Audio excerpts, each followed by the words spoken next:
दोस्तों, news talk में आप लोगों का बहुत बहुत स्वागत है। अभिनंदन। उम्मीद करता हूँ मेरे सारे दर्शक, मेरे सारे भाई बंधु ठीक ठाक होंगे। दोस्तों, आज बात करेंगे नेपाल की 10 बड़ी टूरिस्ट प्लेसेस की। नेपाल भारत का जो देश, भाई भी, छोटा भाई भी कहा जाता है नेपाल, और भारतीय लोगों का इनके साथ बहुत अच्छा प्यार है। तो कौन से ऐसे 10 प्लेसेस हैं, 10 शहर हैं नेपाल के, जहाँ पर आप अगर घूमना चाहते हैं और अगर आपका वहाँ पे मन है कि आप जाकर नेपाल में अलग अलग जगह देखना चाहते हैं, तो ये 10 डेस्टिनेशंस आइए आपको लेकर चलते हैं। पहले स्थान पर आता है दोस्तों काठमांडू। काठमांडू आता है हमारे पहले स्थान पर, और ये एक बहुत ही ब्यूटीफुल, अगर मैं बात करूँ, शहर है। हिमालय की गोद में बसा हुआ ये शहर है। इसकी पॉपुलेशन लगभग दोस्तों सिर्फ और सिर्फ 14.4 लाख, यानी कि 14,04,000 करीब काठमांडू शहर ब्यूटीफुल प्लेस है।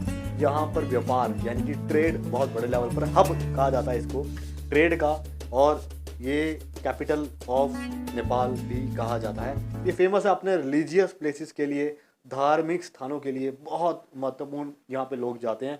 मंदिरों में, स्तूपास में, मोमेंट्स, पशुपतिनाथ मंदिर में यहाँ पर लोग माथा टेकने जाते हैं, और हिमालय के दर्शन आपको सीधे यहाँ पर होते हैं। तो अगर आप लोगों का मन है काठमांडू जाने का, नेपाल जाने का, तो आप काठमांडू जरूर जाइएगा। और दूसरा नंबर पे आता है दोस्तों भगतपुर। भगतपुर जो है ये भी नेपाल का एक बहुत ब्यूटीफुल सुंदर शहर गिना जाता है, और हैंडीक्राफ्ट, पोएट्री के लिए, कारीगरी के लिए मशहूर है। यूनेस्को ने इसे वर्ल्ड हेरिटेज साइट के रूप में दिया है। ये बुद्ध मंदिरों के लिए बहुत ज़्यादा मशहूर है। देखने वाली जगह दोस्तों, खूबसूरत, शांति का प्रतीक कहा जाता है, और यहाँ का इसे रोम ऑफ नेपाल भी कहा जाता है। यानी जैसे इटली में रोम राजधानी है, रोम ऑफ नेपाल भी कहा जाता है। ये यहाँ के भव्य मंदिर दर्शाते हैं यहाँ की सुंदरता को, और अगर आप नेपाल जाते हैं तो यहाँ जरूर जाइएगा। इसके बाद आते हैं बोधनाथ स्तूपा, बोधिनाथ भी कहा जाता है इसको। बुद्ध मंदिर के लिए मशहूर नेपाल का एक छोटा सा सुंदर शहर, जो मेडिटेशन के लिए बहुत फेमस है। मेडिटेशन यानी योगा के लिए। और बात करें, यहाँ पर सुंदर भव्य नज़ारे देखने को मिलते हैं। तिब्बतन बुद्धिस्ट, तिब्बत के लोग और बुद्धिस्ट लोग यहाँ पर बहुत ज़्यादा आपको मिलेंगे। लोकल नेपाली यहाँ बहुत है। इसके बाद आते हैं चौथा बड़ा शहर पोखरा।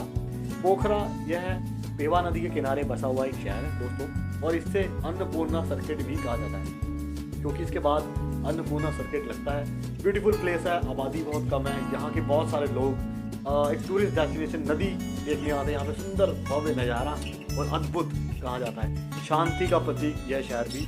यहाँ के लोग बहुत ही बढ़िया हैं, कल्चर बहुत ही बढ़िया है। तो अगर आप जाना चाहते हैं, सस्ते में रहना चाहते हैं, तो पोखरा एक बहुत बड़ा टूरिस्ट हब है, और जॉब्स की भी भरमार रहती है। इसके बाद बात करें trekking in the Annapurna region. जैसा कि मैंने अभी बताया कि अन्नपूर्णा रीजन पोखरा के साथ लगता है। यह भव्य योगा सेंटर है। अगर आप योगा के लिए जाना चाहते हैं, योगा की ट्रेनिंग्स करना चाहते हैं, या जो लोग योगा सेंटर चला सकते हैं, जो लोग, अगर मैं बात करूं पहाड़ों से जिसे हम कहते हैं कि काइट्स उड़ाते हैं और फ्लाइंग के लिए हिमालयन राइड्स करना चाहते हैं, उन लोगों के लिए, जंबो जंपिंग करना चाहते हैं, उन लोगों के लिए बेस्ट ये प्लेसेस हैं। उसके बाद आते हैं चितवन नेशनल पार्क। ब्यूटीफुल प्लेस यहाँ की, और चितवन नेशनल पार्क में खासकर यहाँ पर राइनासोरस को आज भी जिंदा रखा हुआ है। किसने? नेपाल की सरकार ने 1973 में यह इस्टेब्लिश हुआ, और वर्ल्ड हेरिटेज साइट के नाम से मशहूर हो गया। यहाँ पे राइनासोरस की गिनती आपको बड़े लेवल पे मिलेगी, और लोगों ने भी बहुत समर्थन किया सरकार का इसे बसाने के लिए ना। ट्रैकिंग इन द लांगतांग रीजन ये आता है। इसके बाद लांगतांग एक बहुत ब्यूटीफुल प्लेसेस, हिमालय, जिनको ट्रैकिंग की बहुत ज़्यादा अगर शौक़ है हिमालय में जाकर ट्रैकिंग करने का, तो ये उनके लिए बेस्ट ऑप्शन है। जिनका शौक़ है, 10 से 15 दिन लगते हैं यहाँ पर ट्रैकिंग करने के लिए दोस्तों, और भव्य नज़ारे यहाँ पे, हिरणों के भव्य नज़ारे यहाँ पर देख सकते हैं आप। सुंदर नेचुरल ब्यूटी यहाँ पे देखने को मिलती है, हिमालय की गोद में है। ट्रैकिंग का खर्चा यहाँ पे आता है दोस्तों $100 से $200 खर्च करना पड़ता है आपको, क्योंकि गाइड भी लेना पड़ता है ना दोस्तों। इसके बाद शंभुनाथ मोंकी टेम्पल, नाम से ही इसके दर्शन होते हैं। ये बंदरों के मंदिर के नाम से मशहूर है। शंभुनाथ यानी कि भगवान शिव के नाम से मशहूर है, और इसकी हिस्ट्री है, पौराणिक काल से बना हुआ यह मंदिर। इसका एक रिलीजियस प्लेस कहा जाता है।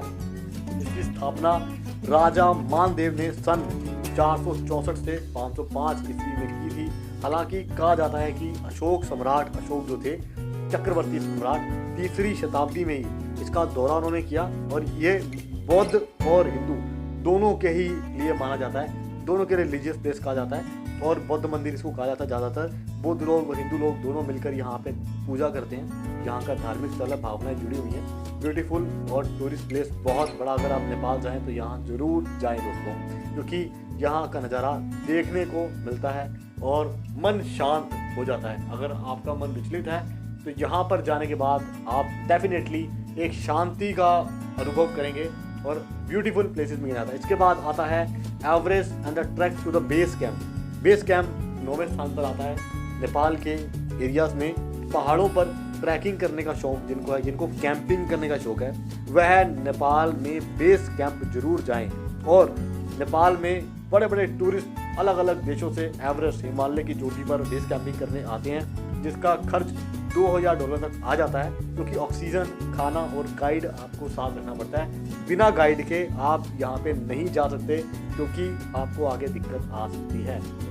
और ब्यूटीफुल प्लेसेस हैं अपने शौक पूरे करने के लिए। इसके बाद 10वां स्थान प्राप्त है लुम्बिनी को। ब्यूटीफुल हॉटेस्ट प्लेस, बुद्ध लोगों के यहाँ पे स्थापना करी शहर की, जहाँ 90% बुद्ध लोग रहते हैं, इनकी आबादी रहती है। और इससे बुद्धिस्ट ट्रेडिशनल प्लेस भी कहा जाता है।